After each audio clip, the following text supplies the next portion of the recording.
I mean, Yeah, so Fascia's not even real. So Yeah, oh my God. That's going to cut, yes. That's going to be on that one. I do think Fascia's real.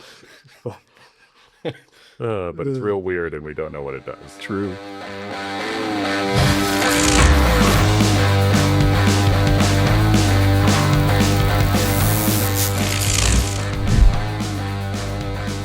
Welcome back to Past Your Prime, the podcast for active adults balancing life, training, and rehab. I'm Alex Keicher, pro volleyball player, dad, and a guy who has spent way too much time stuck in the rehab loop. We've all been there. You get hurt. You go to see Craig for PT. You get 80% better. Then you jump right back into the weight room only to tweak the exact same muscle 2 weeks later. There's a massive gap between not hurting anymore and actually being strong enough to play your sport or just do regular day-to-day activities. Today we are talking about the ultimate handoff, not a football handoff, but moving from rehab back to performance. I like where you go with there. Why did you go that way? That energy is, I'm vibing right now. Yeah, it's Sunday morning, guys. We're jacked up here. To break it down, I have my standard co-host, Craig, the physical therapist, Smith, the clinical brain. It's a cool middle name. And we are joined by our very first guest, Kenny. I have no other titles, Yeah. and that's okay. I thought like 6 different things through my head. And you settled for Kenny. They're all wildly Okay, for inappropriate. So, Oh, yeah. this is a family podcast, by the way. Yeah, it is a family podcast, but maybe we change that today. He is a strength coach. Did you say that or no? He did not say that. I am a strength coach, by the way. Yeah. Hi. We derailed his intro, but keep going. That's Keep all right. going. Yeah. Kenny is one of Craig's top strength coaches. Where do you strength coach at? That would be Smith Performance Center, That's perfect. That is exactly what I was hoping you would say. 5602. Fifth Street. Kenny is the guy who takes the broken athletes Craig fixes and builds them back into weapons, which we haven't said on the podcast in a while. We have not said weapon. Yeah, there was a while where I wanted to be a weapon, and I just gave up on that. Yeah. The only thing I would change in that would be he's actually my personal strength coach. So he runs my workouts. We do a one-on-one throughout the week, and it is a pretty brutal session for me. Mm-hmm. And It's very fun for me. very fun for you. Cathartic. That's an interesting way to say that. Yeah. And then I'd say number 2, he works on our team as part of the strength coaching staff, and any of our physical therapy staff work with Kenny and any of our other coaches. So not so much me and Kenny are the only 2, but It's not exclusive. one of It's just us. It's just us. It feels exclusive because I've been trying to get a one-on-one with Kenny, but Craig keeps saying like he's mine. that's you always make it sound like so weird. Oh, please, you don't have to fight over me. That's the goal. That's fine. That's the goal. There's enough love in me for both of you. I appreciate you making it weirder, Kenny. I made it weirder. Oh, I thought it was really motivating. Okay. I'm sorry. Right. That's something we're in the intro. Keep going. Oh, I feel great about this. But Okay. anyway, Yeah. we're going to talk about how to bridge the gap between rehab and performance today. And the very first question we ask all of our guests, do you believe in stretching? ooh. Oh, that's such a good question. So personally, I find that one of the most valuable things that you can do for your body is stretch everything. Always, all the time. This is a safe space. You're allowed to state your opinion as you feel, Yeah. which I'm happy that you finally did. Well, it's interesting, right? Like when you stretch, that feeling of euphoria followed by that intense pain just reminds me that I'm alive. Really?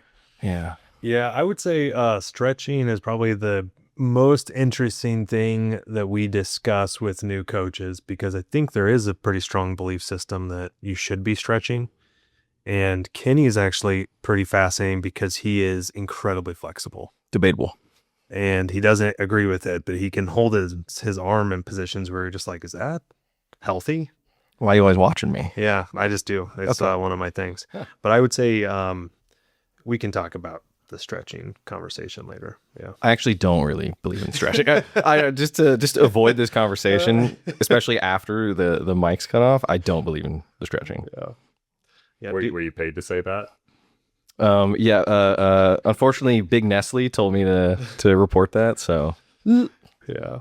So I need pike drop. I don't have a strong belief in stretching. I do try to influence my staff to feel similarly.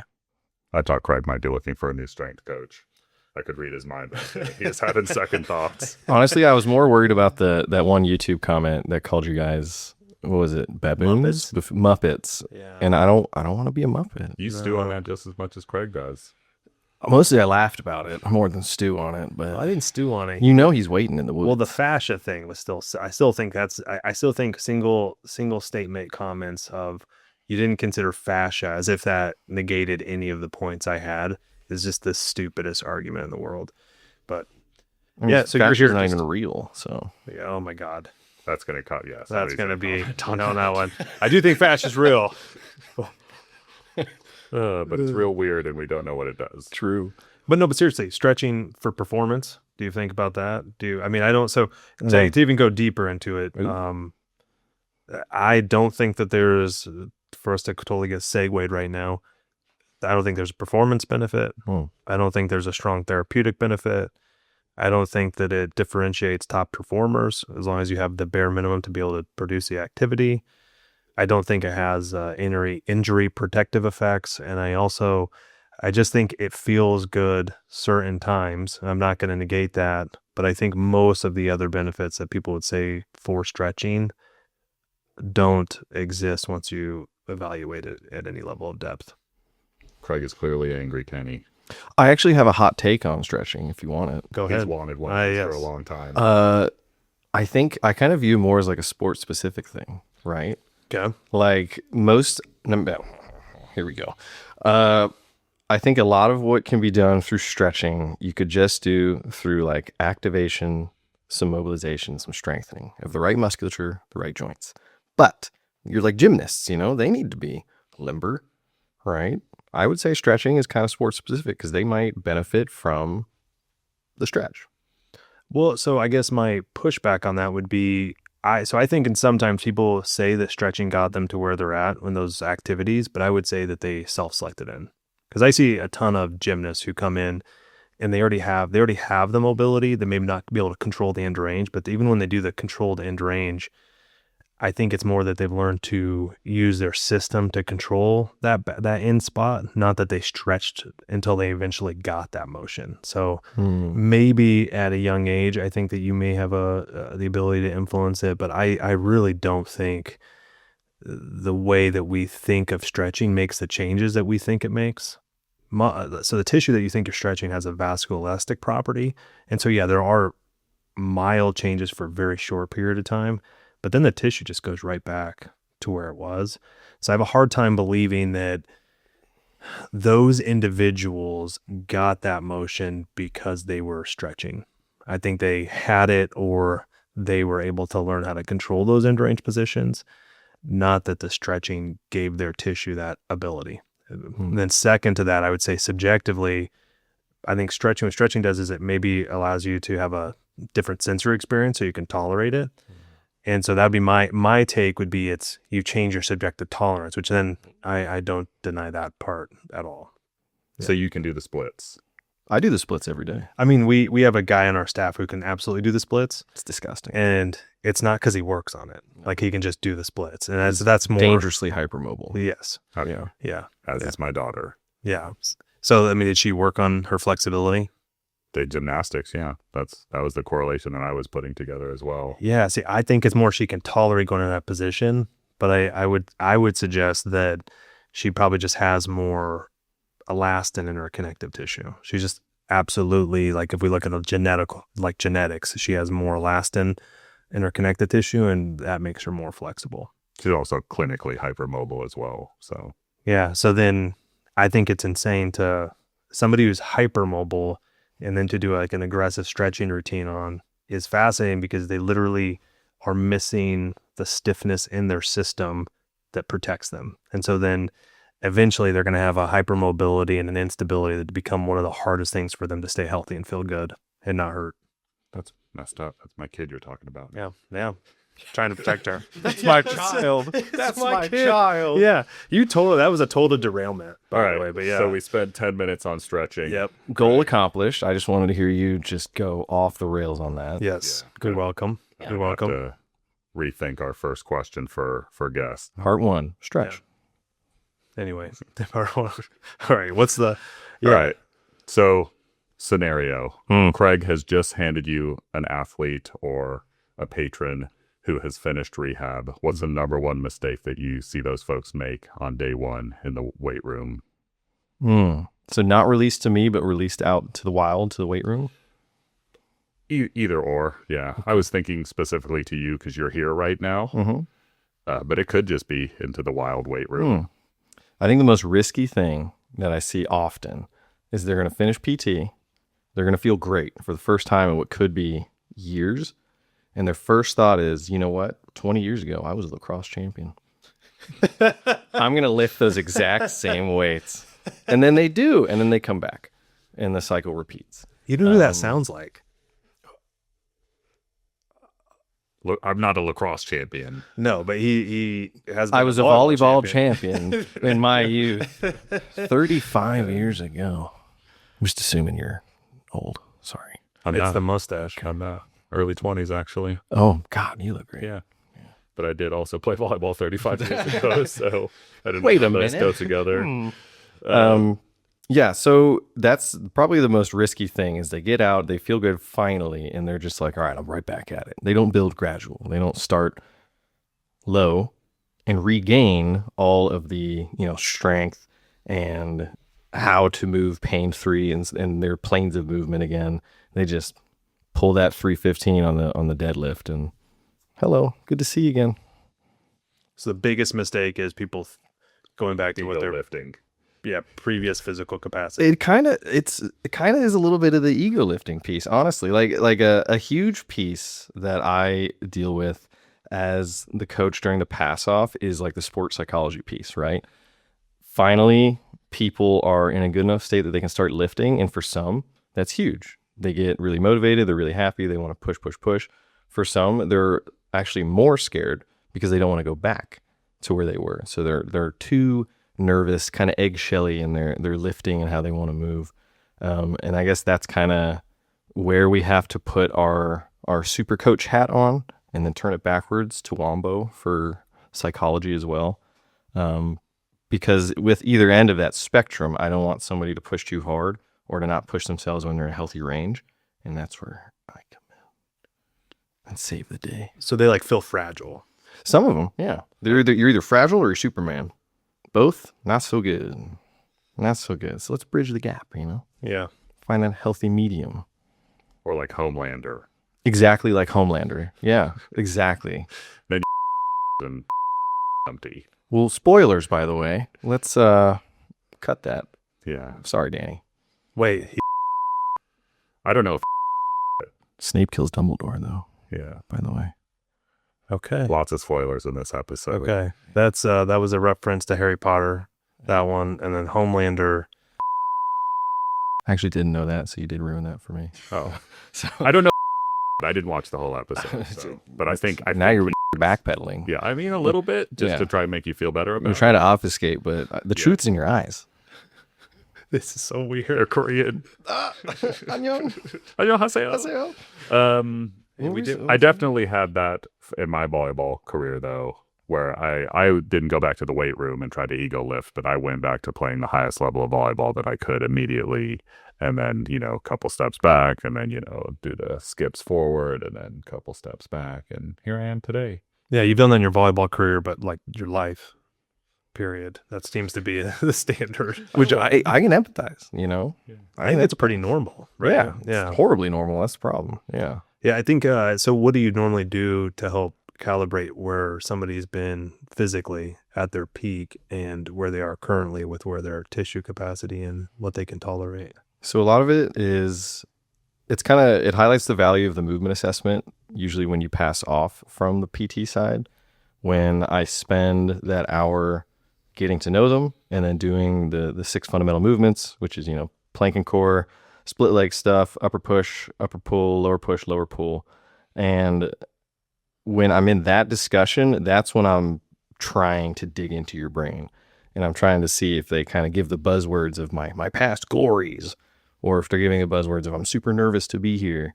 And I kind of latch onto those, and that will dictate how I tend to want to progress. Because some people really like let's go get it. Let's get back in it. Let's push hard. You got this. You're bold. You're brave. And then some people hate that stuff where it's like, hey, don't worry. We're in this together. We're going to do it. We're going to build at your pace. Goose fraba. We're all good. So What was that? Goose fraba. We're all good. That's what that means?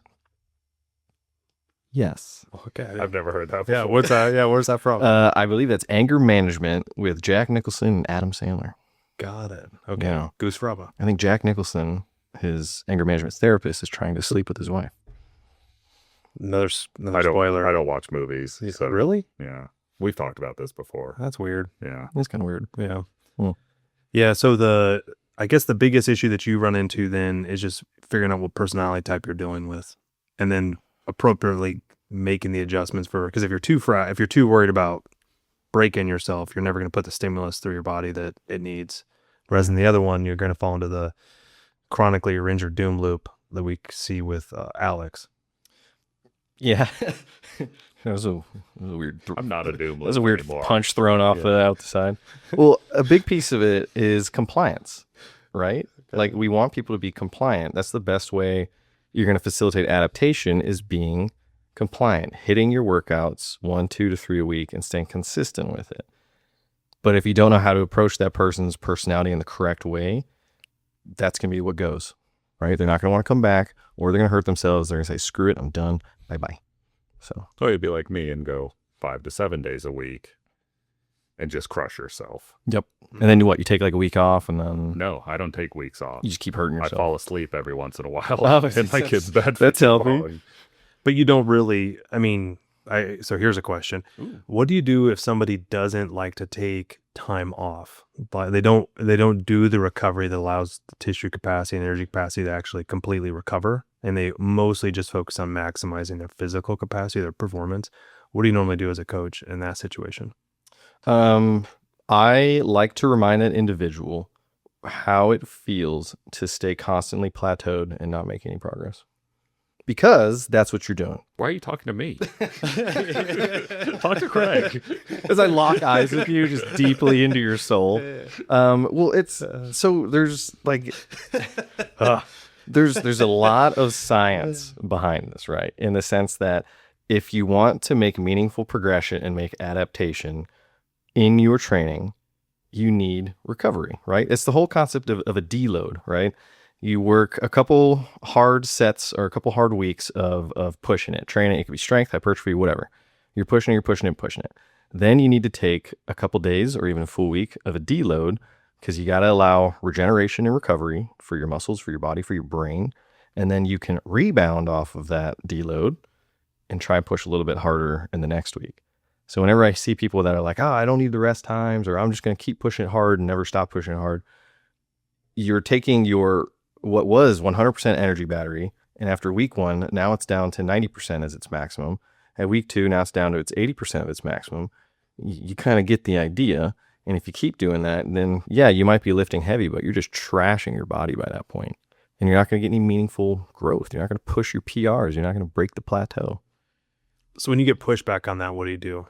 Because I do think that's probably the most common one we see as a team are people, especially when they get back and they get the exercise bug again. Mm-hmm. That's probably the hardest thing initially to get people to actually take time off. Because I don't know if it's that they feel like when they take time off, they're going to quit. I'm not sure what the issue is. I don't know. I've just gotten better at doing deload weeks. I try to at least every 2 months. I know that some people might say that that's a little bit too long, but I feel like after 2 months, I get a little bit of exercise staleness, and usually that's kind of my competition schedule is either monthly or every 2 months. And so I've gotten better at just pretty much doing the same workouts, but just reducing volume and intensity for 3 workouts straight. And then I feel like I've done a deload. Yes. So I guess 2 questions then. How do you figure out, because he and I have probably the most insane difference in how long we can tolerate an exercise build. Mine's very, very much, I would never hit 2 months. And how do you get people to buy in, and how do you figure out how often they should be deloading? So I'll answer the second one first with how often they should deload. And I'll tie that kind of into yours because you're saying you're competing every 2 months. Mm-hmm. So for you, you can almost tie in your deload to your competition schedule by just tapering better, right? So a week out from your competition, or even 2 weeks out, start gradually decreasing the intensity that you're hitting it and make it more focused on moving and being comfortable like with the way you're going to be moving on the court. So maybe you start to subtract some of that heavy maximal load with like some dynamic movement, working on plyometrics, things like that. And then go in your competition, take a couple days after that, dive back in. And now you have this beautiful cycle where you start hard, you go hard, you take a little bit of a taper, compete, start back up again. That's just tying it into your sport. Yeah, I'm in the start back up again phase. Yeah. But my problem is I crush myself every time I come back. So Yeah. So maybe your start back up phase is a little more of a gradual I need to taper back up yeah. to it. Yeah. My legs and me getting up off the toilet will agree with you right now on that one. And that's you want to be able to get off the toilet, by the way. Yeah, and so that'd be more of him being more conscious of his chronic workload versus acute workload, and trying to have a more It's compromising. Yeah, It's compromising because you're someone who wants to go hard, and I respect that. But we can tie in a safer way to do that with your competitions because of the regularity of them. And so you don't have to lose anything. You're just being smarter about your energy budget. That's it. Yeah. Yeah. And the competitions might be going away. I'm in that like retirement potential phase right now where I go through this probably once a year now, but it's like, will I continue pushing hard and just never stop? Or will I go back to training to play at a high level? More to come. So that let's make that segues decision. into answering your first question. When I'm trying to get people in on this concept of deload and taking rests, it becomes, are you an exercise tourist or are you an athlete? There's a difference, right? An exercise tourist, you're popping in, you're hitting a hard exercise every now and then, having a good time, and then you take long breaks maybe, or you just say, screw it, I'm just going to keep hitting these hard random workouts and not really think about what's going on in the future, right? I'm living workout to workout. like a workout of the day. Like a workout of the day, but it's more about the focus isn't, the focus is a workout to workout. Now, when you have an athlete, and I tell this to so many people out there, they're like, I'm not an athlete. I was like, well, you are, because you're not thinking workout to workout. You're thinking program to program, cycle to cycle. You are a long-term lifter. It's not about what you're doing in one single week. It's about what you're doing in 5 weeks, 10 weeks, months, years. And that is where I start to tie in that concept of deload, right? You're not thinking about the day-to-day training. You're thinking about, okay, I have a full program cycle for an entire year. How am I going to approach this? Where am I going to put my rests in? I know I'm going to stay 80% plus compliant. I need to make sure I'm deloading because I cannot sustain my full year if I'm just treating it like a single workout to a single workout to a single workout. You're an athlete now. You have to deload because it's the long-term goals, not the short-term goals anymore. You have your little PRs in the short term, but you're looking long. 50 years of lifting, 100 years of lifting, maybe even 1,000. That's how far out you're pushing it. Why not?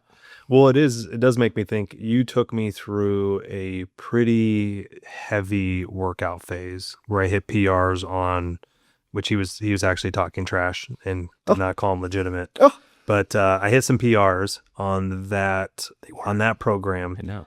And then afterwards, since then, you've been putting me through pretty hellish workouts, which I would like to now that you're being interviewed, I can get more clarity I on it. would say they're hellish. I almost vomit during a huge portion of them. Yeah. But it's because of one of my issues, which is, so you've kind of gone down a route of, I could have continued just to go pure strength, but you moved me towards a very different style of workout, which is, I think, fits your idea of you're fixing one of my holes. Could you explain that idea? Maybe even general. You don't have to go specific into mine unless you think it'd be interesting. So, okay. So let's talk about Craig a little bit here. Okay, I'm interested. Yeah. I'm interested. So Craig initially came to me, hands and knees, crying, saying, Okay. he said, please. We have a photo of that. Oh, Yeah. I am a crier, It was so which embarrassing. is interesting. And when I bid him rise, we talked. His goals initially were to hit PRs. You wanted your deadlift, your bench, and your squat to hit some PRs. And I think the squat was like 285 for your squat. The bench was just like 265. It was numbers. I hadn't gone above certain numbers since I hurt my quad. I don't know, 5 or 6 years ago. And so every time I started to build, I would pop the quad again. And so I was just like, I don't really feel comfortable pushing the weight. No. Yeah. And then we dominated it We dominated. because we focused on strength because that was the goal, which to segue again, goals are important. We'll talk about that later maybe. Your goal was to hit those PRs. Mm-hmm. We smashed those PRs because I think we shot over every single one by like 20 pounds, if not significantly higher on a few of them. And then we started to talk again on goals. What do you want to achieve? What are your holes? What's your goals? What's the plan here? And when we spoke about that, we talked a bit about how Craig always tuckers out a little bit. Tucker's out. That's one way to say Yeah. it. Yeah. So he's super good at strength. He can push hard for that first like 10, 20 seconds. For an energy system, for all you brainiacs listening, that's your creatine phosphate system. Wow. After that, he is a puddle of water. He's nothing. He's just on the floor. It's horrible. I don't know. Horrible to watch, horrible to see, embarrassing for me to have to stand next to him while he's training. Oh my gosh. Okay. But he's also extremely good at moving explosively and powerfully, right? And so what I wanted to focus on was sort of locking in that sort of second energy system with glycolysis, specifically anaerobic glycolytic training. I wanted him to get extremely comfortable being extremely uncomfortable between, let's say, a 1 to 1.5 minute threshold of constant load and tension. I think we've succeeded. I mean, but they're really hard work. They're it's hard. It's a very different Yeah. style of workout. Give me an example. How are you putting them through this? So, minute, let's minute see. and a half? What did we do on Thursday? So that was the front squat day, right? Yeah, front squat. Yeah. So I had him basically, we found the ideal weight that when he hit the front squat, it was like 6 to 7 on the rate of perceived exertion. So challenging, but not debilitating. And from there, we tied in opening with an explosive movement. So we did like quick feet switchbacks where he was kind of in a split squat position, and then he had to rapidly change his feet for 15 seconds, moving fast and hard, holding a medicine ball, blowing up those quads. Then I immediately transitioned him under the bar where he did 6 reps with 3 seconds down, 1 second pause, coming back up under heavy load tempo. And then we followed that with 30 seconds of, what did we do? Step ups Oh, yeah. Ooh, yeah. You hate with a Zercher Yeah. position. Yeah. So we did the step ups with the Zercher position for 30 seconds. And then we took like a 3-minute break. And so I kept him moving, kept him under tension, kept him cycling through for, I think the timer on that one was 1:15. So I made it a little easier for you, by the way. I mean, what's interesting is during the exercise itself. So what used to happen before I started training this system, I would have made it through maybe the first 1 to 2 reps of the front squat. So I'd get done with those jumps, for example, and I'd feel smoked. Just blown out. And then I would go to the squat, for example, in this situation. And after the second rep, I literally would not be able to do the rep. Basically, There's- knee bicep curling. Yeah, it was crazy. There's a few times where my brain just like whited out. I don't know. So part of it's being able to deal with it, but it's so uncomfortable. Yeah. So uncomfortable. And now it's nothing like that. It took about a year. It's been a year that we've been on this style. I mean, off and on, but it's been cycled in. I know it's been at least 6 months of like the hard pushing into this specific discipline. But how have you felt fighting? A lot better. Yeah. In that kind of up to 2-minute zone, like, do you just feel like you're dominating the dudes you're boxing? It's more, with? I still feel it. I'm way more comfortable. I've noticed 2 things. I tolerate the discomfort dramatically better.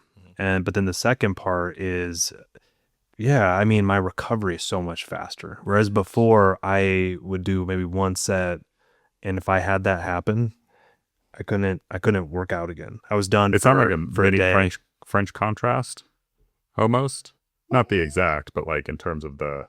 Don't like, compare me to other people. okay, Well, but I mean, Korean contrast. Yeah, there it is, the Korean contrast. well, in that one, I think you're looking more for a big nervous system impact, which I think Which I it am sounds like getting. you got. That's the correlation. I'm getting Ooh, some of yeah. that, but I'm definitely hitting more. So you have your 3 energy systems: your phosphate and creatine system, your glycolytic system, and then your aerobic system. He is massacring my glycolytic system, which I think in a lot of ways Brutally. was not present.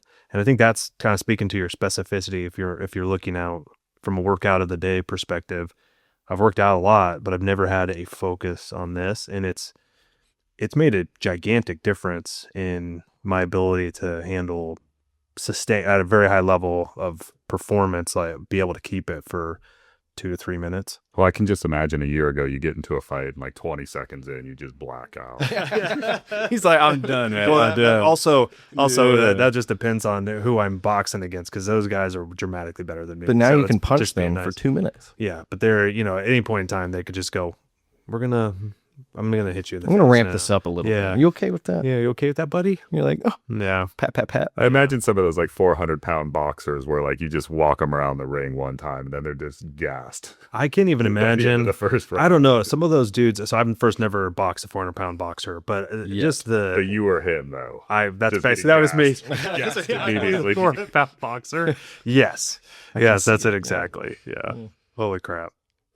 All right, how do we bring this back to passing off rehab patients to to the gym? Well, so I guess my question, what I always think of, our team thinks of it in phases. So our team diagnoses what's a problem, whatever's actually causing the injury. Phase 2 is where the person learns how to manage their own symptoms and their tissue capacity stabilizes. All that means in a lot of ways is that their day-to-day activities doesn't hurt them, or if they have an issue, they're able to manage it. That can be extremely complex. Sometimes we involve the coach at that standpoint. But really it's phase 3, which is when we're really progressing somebody's tissue capacity. That's when the coach often takes control, becomes the quarterback on the team. So I guess my question for you would be, what tools do you use actively inside a session? If you're doing like a one-on-one with somebody, for example, what do you do to keep them from overdoing it and blowing up their tissue capacity from a single workout? So usually when I have somebody passed off and we're just starting to phase 3, it's very much the less is more approach, starting very low, just focusing on making sure patterns are clean, right? So when we kind of go back to those 6 fundamental movements, like we want to make sure it's not about them slapping a big bar on their back and moving it. It's can you move through each of these movements comfortably without weight or with light weight? Another big piece of it though is reminding them about like the PT safety net, because I know we've talked about this in recently actually.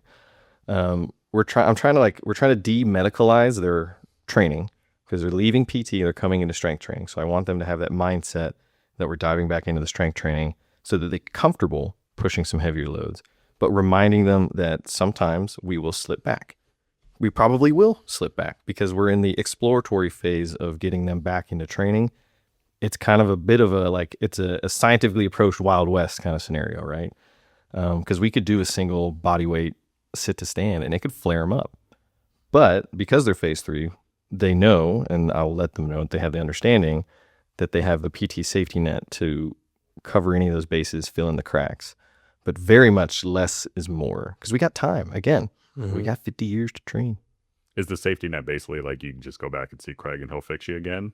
It's more of, I mean, that's a piece of it, right? Okay. It's definitely a piece of it, but it is genuinely it's simply kind of tying back to sports psychology piece, knowing that if something goes horribly south, which doesn't happen often, but if it does, there's somebody there. They got that going for them, right? My job is to obviously make sure that doesn't happen. I'm not going to try and snap their leg and be like, all right, go see Craig. But the biggest flare-ups always happen in phase 3. The worst flare-ups are always when somebody's trying to progress their tissue capacity. Yeah. They're losing their feedback loops. They often have activity creep where they start doing more. And then you throw on this other thing where you're starting to build and increase load. It's always where the biggest flare-up happens, which I always think it's I think it's counterintuitive. You wouldn't expect that. When you feel your best is when you're going to have the biggest setback. From the PT side, though, like what are your green lights to pass off to Kenny? Great question. So for us, it's, do you understand your home plan and can you implement it? So home plan, just once again, it's the things that we have figured out with the client that they can do on their own to make themselves feel better. They have to have a clean key sign. And if they don't have a key sign, the key sign is a feedback loop that they can use to check in on the state of their tissue capacity. The one we use over and over again is for low back. You would do an active range of motion in your spine. So you try to touch your toes, you lean back, you go side to side.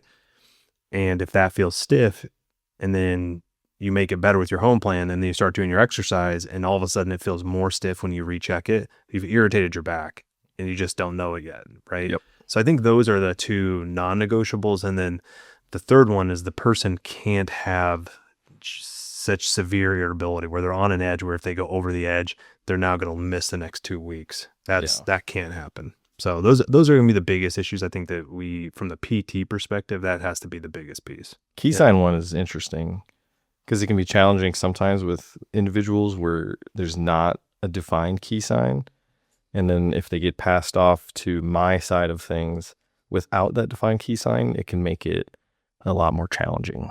I've dealt with that a couple of times where I just haven't been able to get a perfect key sign. I've had like some mini ones, but it just doesn't apply in all scenarios. So what is wild how that aspect, if somebody's missing a key sign, how you can have an injury that's not even doesn't even seem like that big a deal, but can be dramatically more frustrating if you can't figure out that feedback loop. That can be the worst one versus individuals who they have severe symptoms, but it's really clear when it happens, because then you can build a really clean game plan around it. But those individuals that don't have that is actually very brutal to rehab.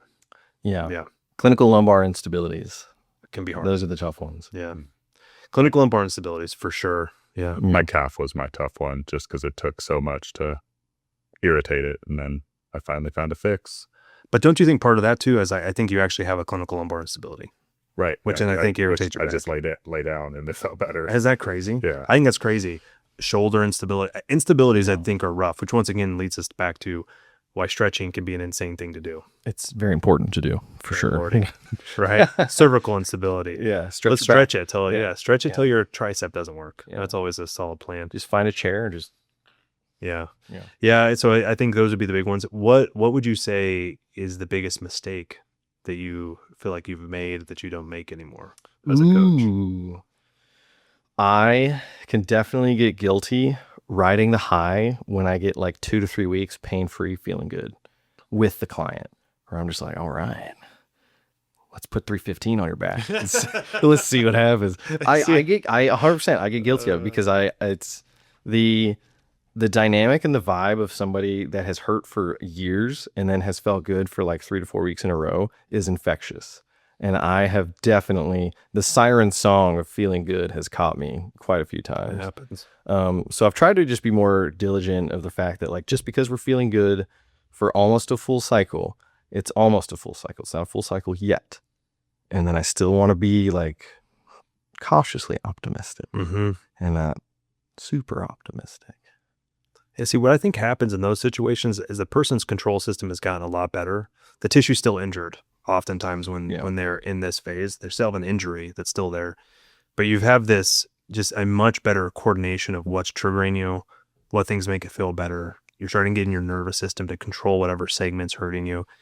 And then you start to progress it. And then you get to the edge where that system is no longer there and you smash it. Yep. See, it's still an injured piece of tissue, right? It can take, you might be pain-free and it still has 6 months of healing time. Yeah. Or remodeling before your body's going to be fully past the issue. So I think the healing timetables of actual tissue can be way longer than what we realize, because oftentimes we get back in control and you're not sharing it or stressing it in the same way that you were before. Not pissing it off every 5 minutes. Not pissing it off every 5 minutes. That's like that's actually my favorite thing, was when people come in and they're like, this is what hurts. And it's like something that you would never do. Yeah. There's no reason for them to be doing it. And you sit there and you watch them and they do it 75 times. It's like, so this is going to be, you're paying me to tell you to quit doing something that you don't need to be doing. So Still the favorite thing I think you ever taught me. If it hurts, don't do her. Just stop for a second. Yeah. Wow. The wisdom of that is The power is holy Lord. However many years of physical therapy school. yeah. Just for that. Yeah, that's So yeah. lesson one. There we go. Lesson 1. I don't even know if that came up. I don't think trigger management gets delved into enough. I actually feel like I that's would a agree. huge issue. Because it's funny that you say that and we joke about that, but the amount of times where it's like, hey, don't do that. I go, okay, I won't. That's easy. Yeah. And then I do it. They're like, Again, this and one, again, this one and hurts. again. If I do this, it really hurts my shoulder. Yes. Like, stop doing that. You Oh my God. Yeah, but that's the it's interesting. I think it's because we have a society that believes in you get cured by a provider. The provider does something to you. So we you guys believe in don't- procedures. You don't cure people? We don't cure people. People cure themselves. People heal themselves. It's not our responsibility. That's in the same way that somebody's body is not my responsibility. Their actions are not my responsibility. We give them tools to use, but at the end of the day, they're the ones doing the workout. They're the ones doing the work, not me.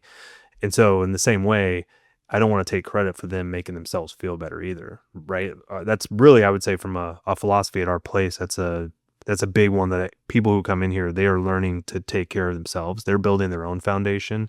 We are not doing this miracle treatment, which I think is, I would actually even say, not to get on my high horse, the most irritating thing I think I deal with on a regular basis is we have providers that we interact with. We have people who are trying to sell us products all the time, and they use a cure mindset. I'm going to use this special wand over your skin, and all of a sudden it's going to squeeze your cells in this really magical, mythical way, and all of a sudden your body's going to be healed. I like that. I think it's nonsense. Oh. I don't think there's really good evidence for any of that. And I think it's what drives a huge portion of sales for a lot of places. But I just don't believe it. I think most people leave so much on the table because they don't realize they're in control of their foundation. And their foundation is energy capacity, tissue capacity, physical capacity. Those are all their things. That's your body. And oftentimes individuals don't realize that. And that's actually one of the things I think you do really well is you understand that people are responsible for doing the workout themselves. Like you'll give them the tools, but you give a lot of choice. Give them the tools and then I ignore them. You just go for the you zone out. I just zone You out. zone out. You stare. Yeah. Oh, you got it. Yeah. Well, if you don't want to be cured and you want to help yourself, go over to performancecenter.com. If you want to pay a guy to do your own work for you. Supportive work. Yeah. Support work. I do take full credit for you, though. Thank you. No, like I did it all. You did. Okay. Yeah. Yeah. We'll Clarify that. Yeah. to keep it with the ethos of this. So you've got a 315 1 rep max. Technically, yes. Okay. Yeah, through the transitive property of. Coaching. Yep, that one. Yeah, I did it. Me. Yeah. That was me. Yes. Craig Smith. That's so weird. I love it. Alrighty. Well, I think that's a good place to. That's a weird end place to with end. Kenny's PR. Yeah. Well, let us know. It sounds like we might need to have him on more often. Yeah, I think you Lot to were talk a good about. addition. Yeah. This will probably be my last one for sure. Yeah. This was. I was actually going to ask to remove Craig and just have the Yeah. two of us do it. Yeah, but- honestly, I'm noticing the power dynamic here, and it lots is of love. not with you. That's lots of love. Thank you. Yeah, I appreciate that's it. what I do. This is it. Kind of. My Lord. Yeah. Well, for the tens and tens of viewers out there, if you haven't done so yet, give Kenny a subscription To what? To this To this guess. podcast. Sorry, this Yeah. podcast. Sorry. to Past Your Prime We're at hundreds with now. Kenny and Alex. And also Craig There's sometimes. dozens of us. Yes. Dozens. I remember when we were in the single digits. I So- do. Yeah. Yeah. Too. Anyway, go to smithperformancecenter.com if you want to sign up for a training session with Kenny. He'll blow you up like he's blown up Craig, and maybe you'll eventually be able to squat 315 pounds. That was Sure, not that was the takeaway, not the but best yeah. plug I would have used for sure. Should I try it again? Yeah. Oh, it's good. Keep going. He's gonna break you, I like it. and you're gonna spend so much money. And it's going to be your own fault. Yes. Yep. Because you have agency. Yeah. The client. You're gonna Lesson hurt 101. yourself. Holy crap. Oh, Okay. good God. All right, we're going to leave now. Wait, can I say a parting word? Yeah. Kenny would like to say a parting word. Annyeonghaseyo. That's hello. Yep. I don't know how to say goodbye. I mean, you could just say like Annyeonghi Kaseo. Go in peace. 감사합니다. Jesus. Okay. Yeah. That just means thank you. I know, but you're supposed to say Annyeonghi Kaseo. Stay in peace. Oh, PYP, baby. peace. Tip.